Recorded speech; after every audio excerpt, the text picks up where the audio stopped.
tucked, boys. This definitely needs to be replaced right here. It's been leaking. I think it's my pump, so I'm just gonna replace that anyway. That's why I have it all apart. Oh, this isn't going nowhere. There we go.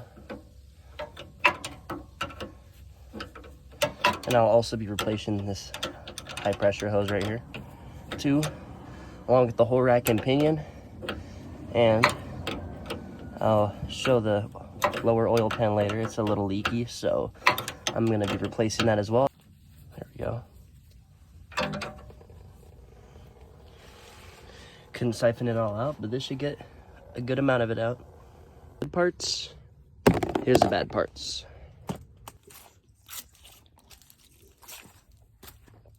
Think about is having my car this high is gonna make it, that's the wrong way, it's gonna make it just a little bit harder to reach stuff, but I'll make it work. It's not like I've done this 3 times already with this power steering pump, but you know, don't buy parts from O'Reilly's.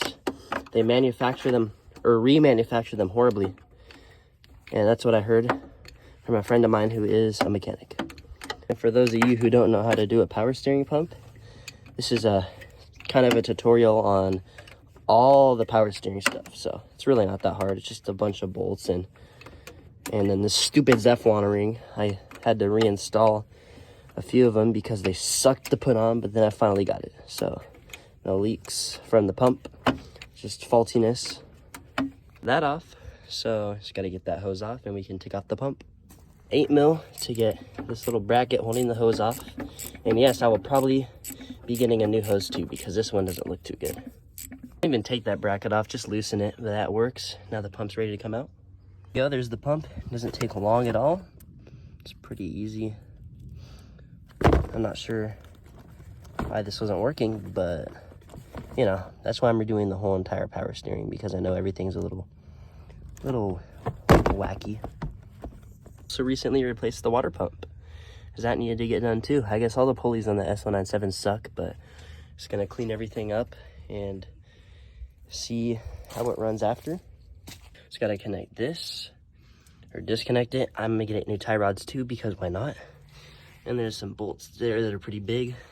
Hopefully I don't have to use this, but I might. Now for this, luckily I don't need to take any of this apart. I just gotta take this off. So we're just gonna break this with the breaker bar. Shouldn't be too hard.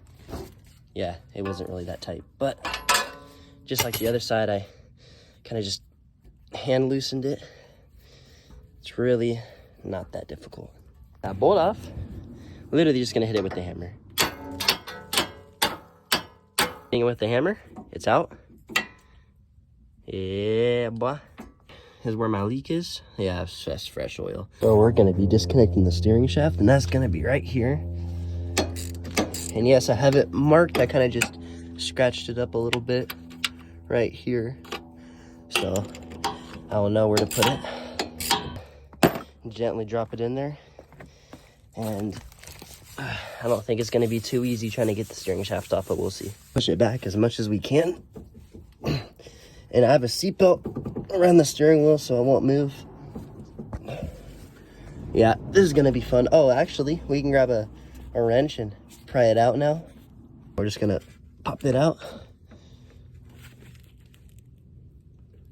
Oh, it's coming out very slowly, but yep, this is definitely the hardest part of all this. But we're doing it. Oh, here we go. Got that disconnected. Just gotta get the rest of the bolts, and this thing should come right off. Disconnect some lines too. Just hopefully not miss one. We found the bolts that were welded. This is gonna suck to do, and now I see why I might need a grinder. How? But I somehow fit the breaker bar in there. Yeah, I don't need a grinder. I had a friend tell me that, and I could see why he did grind it, but I don't need to, so it's gonna take forever. All right, I can get a better view here by sticking my head in the fender well. That slipped off, but yeah. Now it's gonna go with the others. This line is what we're gonna want to disconnect. Just like that. Oh shoot, I have direct access to my oil pan too, nice. And just like that, it's disconnected. And I gotta wait till I get my new one. basically match up stuff, make sure the tie rods are matched up, and maybe transfer some stuff on over. But yeah, it really wasn't that hard. It took time, took tools. It's easy.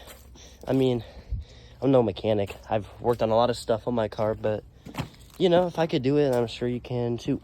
It's pretty easy. Getting a car done, and I'm gonna be getting, I forgot the brand, but a better brand of this. Yeah, you can see it's pretty leaky. Definitely add play in it. That's pretty much it. In the F-150 to O'Reilly's, return that old pump, and then order the new parts, and I will do a video of installation too. Basically, it's just the opposite of all the disconnecting. But, you know, there's no YouTube videos at all on the 05 Mustang Rack and Pinion. There's barely anything you could read. Everyone makes it sound so much more complicated than it is. So, hoping that all this will help, and I will make a part 2.